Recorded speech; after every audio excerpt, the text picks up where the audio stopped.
Buenas tardes, hermanos. Ya Mateo 20, el día de hoy, nuestro siguiente capítulo. Ayer en el capítulo 19 encontramos la última frase del versículo 30 que decía: los primeros serán postreros y los postreros primeros. Y ya mirando el contexto de lo que estaba hablando Jesús, respondiéndole ahí al apóstol Pedro, diciéndole que ellos habían dejado todo prácticamente por seguirlos, y el Señor les empieza a dar esta explicación acerca de los primeros serán postreros y los postreros primeros, y comienza con el capítulo 20 a dar esta explicación para que ellos pudieran entender, así como también nosotros podamos entender que el pensar de Dios es diferente al pensar nuestro. La manera en que Dios reparte las cosas es diferente a la que nosotros repartimos las cosas. Y muchas veces nosotros hemos tachado o calificado a Dios de injusto, porque a veces nosotros queremos que se nos pague según a lo que hacemos. Pero miremos qué nos dice hoy Jesús en el capítulo 20. Iré leyendo nada más, iré haciendo algunos comentarios, pero nada más es para que usted ahí en casita, hermano, de la iglesia Camino de Vida, y usted, hermano, que se interese en la lectura diaria, pueda seguirnos. Hoy tendremos ya un capítulo bastante amplio con 34 versículos, y no voy a hablar de los 34, nada más vamos a leer lo que es esta historia que Jesús narró a sus discípulos, hablando de los obreros, y vamos a encontrar en esta porción de la Biblia que vamos a leer. Yo encontré que hablábamos que Jesús va a hablar de la gracia, de la bondad, va a hablar de lo que es justo, va a hablar también del ojo malvado, como se le conocía anteriormente. Los antiguos judíos hablaban de esto, acerca de la envidia. También vamos a hablar acerca de cómo hay trabajo aquí en la viña del Señor. Y en contexto del 19, hablando de los primeros serán postreros, también el Señor nos va a enseñar cómo el Señor hace las cosas, y cuando Él las hace, pues son cosas que es perfecta para Él. Y vamos a entrar también un poquito aquí de la soberanía de Dios, cómo el Señor elige y cómo el Señor paga conforme su voluntad así lo quiere. Vayamos rápidamente al versículo 1, y dice: porque el reino de los cielos es semejante a un hombre, padre de familia, que salió por la mañana a contratar obreros para su viña. Aquí ya vemos rápidamente que la lectura va a tener que ver con el tiempo, con trabajo, con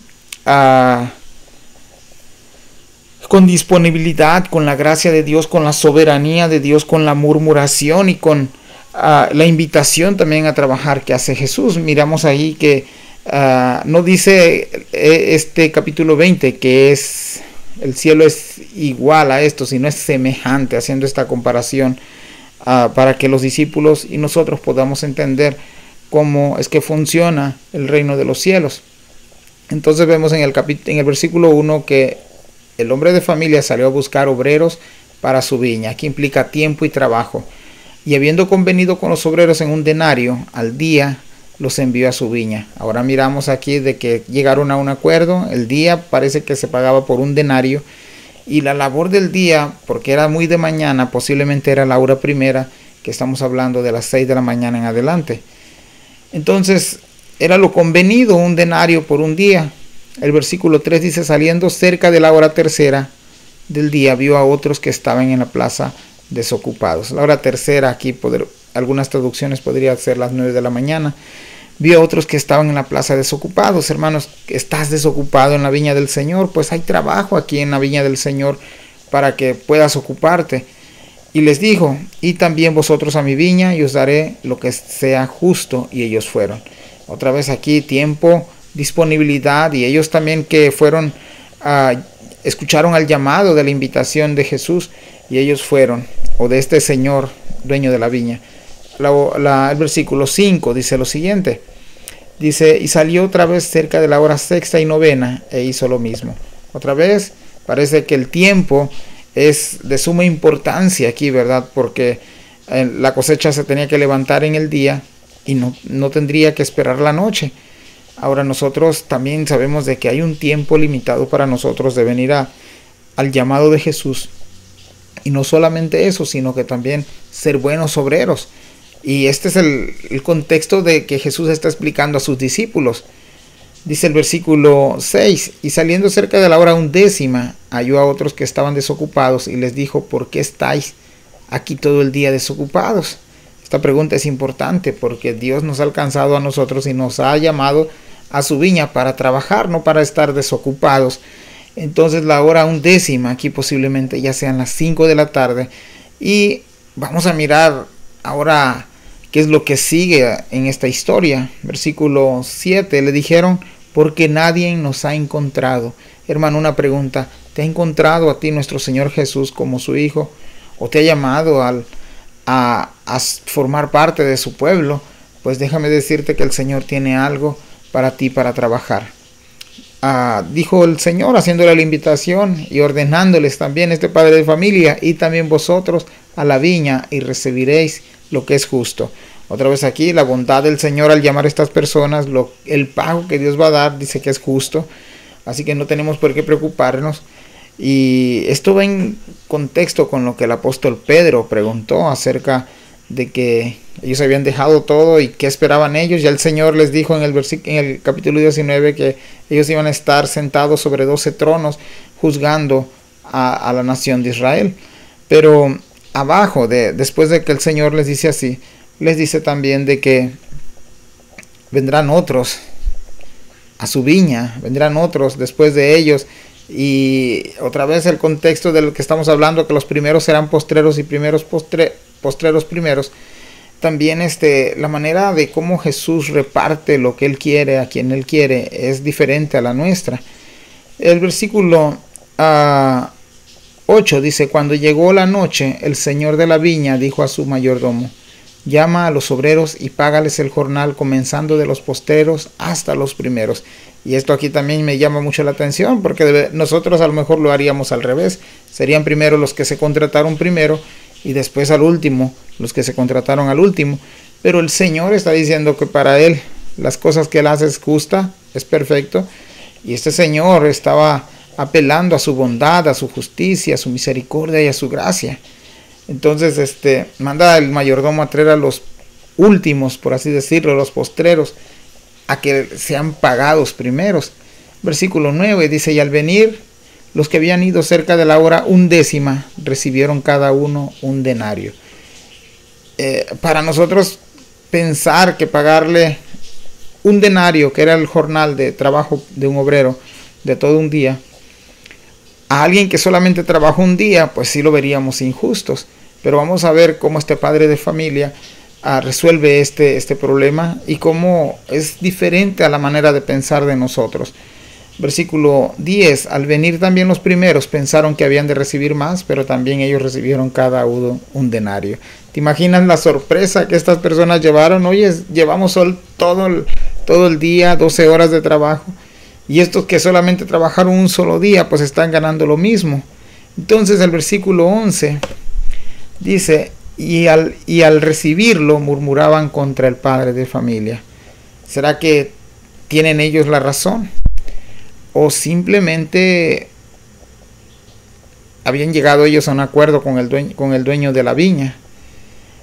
¿O quién será el más justo en este caso? ¿Ellos que habían trabajado todo el día o el dueño de la viña que le había pagado a los que solamente trabajaron un día?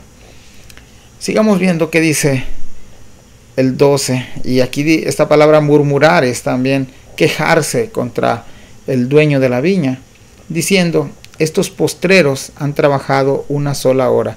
Por eso te decía que era muy importante acomodar los horarios de la 11ª y 6ª hora, tercera hora, porque habla del tiempo. Solamente ellos trabajaron un solo día y se les pagó un denario. ¿Te imaginas la cara de felicidad que llevaban estos al regresar a casa? Miremos también la reacción que tuvieron los que trabajaron todo el día. Y aquí viene la respuesta en el versículo 13 del dueño de la viña. Él respondiendo dijo a uno de ellos, amigo, no te hago agravio, ¿no conveniste conmigo en un denario? Ahora, hermanos, esta pregunta es bien importante, la que hace Jesús. A todos el Señor nos ha prometido vida eterna. Y aquí viene la gracia de Dios, que no importa si tú eres el más vil de los pecadores, el Señor te ha perdonado y te ha hecho coheredero juntamente con Cristo Jesús en las regiones celestes. Dios no se va a quedar con darnos nuestra recompensa, aún sin merecerla. Entonces miramos cómo el dueño de la viña le responde a estos. Es como decirle: amigo, yo no soy injusto. ¿Acaso no convenimos contigo pagar un denario por el día? Y sigue el 14. Toma lo que es tuyo y vete, pero quiero dar a este postrero como a ti. Aquí viene la gracia de Dios, la bondad de Dios, y mostrando su misericordia. Y también vimos cómo salió la envidia de estas personas que fueron contratadas por todo el día hacia aquellas personas que solamente trabajaron 1 hora. Entonces también aquí a esto los judíos antiguos le llamaban el ojo malvado. Y regresando a Deuteronomio, por ahí nos habla de que no tenemos de tener envidia hacia nuestro prójimo. Al versículo 15, otra pregunta ahí con argumentos, el dueño de la viña: no me es lícito hacer lo que quiero con lo mío. Y esto habla de la soberanía de Dios. Más adelante en Romanos el apóstol Pablo dice que el alfarero puede hacer con la masa lo que él quiera, con la masa que él mismo ha hecho. Y aquí viene otra pregunta que también apela a nuestro orgullo, a nuestra manera de razonar como humanos siendo imperfectos, y que necesitamos el Espíritu Santo de Dios para que nos transforme y tener misericordia y bondad para con los otros. ¿O tienes tu envidia porque yo soy bueno? Y ojo, porque si regresamos al capítulo anterior, el 19, esta pregunta que llega a aquel joven rico y le dice: maestro bueno, y el Señor le responde: ¿por qué me dices bueno? Solamente hay uno, Dios. Y aquí otra vez, como te dije en el capítulo pasado, Jesús no estaba negando su deidad, al contrario, la estaba afirmando. Pero aquí este hombre, dueño de esta viña, dice: ¿o tienes tu envidia porque yo soy bueno? Sabemos que Él es lleno de bondad y misericordia, lleno de poder y lleno de piedad. Así que, siendo soberano y derramando la gracia, el favor inmerecido sobre aquellos que trabajaron aunque sea 1 sola hora, esto no les da derecho a los que entraron desde la mañana a criticar ni a juzgar a este Señor, dueño de esta viña. Versículo 16. Así los primeros serán postreros y los postreros primeros, porque muchos son llamados, mas pocos los escogidos. Otra vez hablando aquí el Señor, acomodando ya lo que significaba este refrán o esta oración de los primeros serán postreros y los postreros primeros, porque muchos son llamados, mas pocos escogidos. Hasta aquí te dejo con este capítulo 20. Nuevamente vamos a dar un recorrido en el 17 al 19, cómo Jesús les vuelve a hablar a sus discípulos de su muerte, que era necesaria que Él muriera, y cómo los sacerdotes y los escribas iban a juzgarle, a maltratarlo.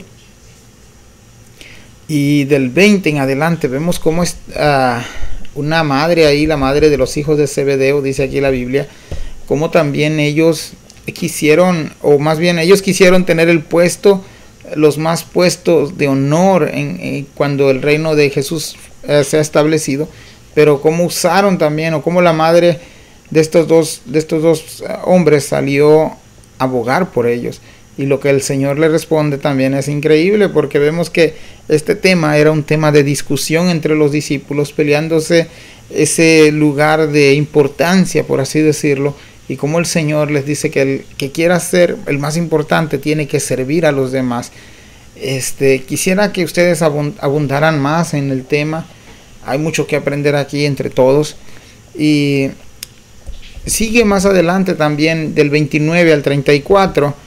Los dos ciegos reciben la vista, ¿verdad? Y cuántas veces nosotros no hemos sido como estos ciegos que hemos clamado y le hemos pedido al Señor que tenga de nosotros piedad y nos devuelve esa vista que muchas veces la tenemos opacada porque no estudiamos, porque no leemos, porque no oramos, porque nos hace falta la guianza de su Espíritu Santo. Pero mirar otra vez a ese Jesús que es capaz de hacer todas estas cosas y de hacer también posible que nosotros podamos entender las Escrituras. Quisiera irme con la siguiente observación. Ahí mismo en Mateo 20, en el versículo 34. el último versículo. Entonces Jesús, compadecido, les tocó los ojos y enseguida recibieron la vista y les siguieron. Hermanos, nosotros no solamente, gracias a Dios, tenemos una vista, los que sí podemos ver física, pero Dios hace falta que Jesús, que nosotros depositemos esa confianza, así como estos dos ciegos depositaron la confianza en Jesús, y como ellos pidieron que querían recobrar la vista. Nosotros debemos de pedirle al Señor que podemos recobrar esa vista espiritual, que podamos ver a Jesús por medio de nuestro espíritu a través de la lectura de la Biblia. Toda la Escritura habla de Jesús y toda la Escritura apuntan hacia ese maravilloso Redentor llamado Señor Jesucristo. Haz preguntas, hermanos, deja tus comentarios en la caja de descripción y corrígeme si hay algo que corregir. Pudiéramos pasar horas y horas y días hablando solamente de un solo capítulo, pero vamos a ir avanzando y te invito a que sigas leyendo la Biblia, que sigas escudriñando tu Biblia en casa. Tenemos la tarea de leer un capítulo al día. Gracias a Dios ya vamos por Mateo. Próximamente entraremos al libro de Marcos y es un deleite conocer más de la vida de Jesús, su ministerio, sus promesas, pero también su juicio que viene también ahí en la Biblia. Esa sagrada promesa y esa esperanza que nosotros tenemos los cristianos de que un día nuestro Redentor vuelve en gloria y poder. Bendiciones, Dios te bendiga.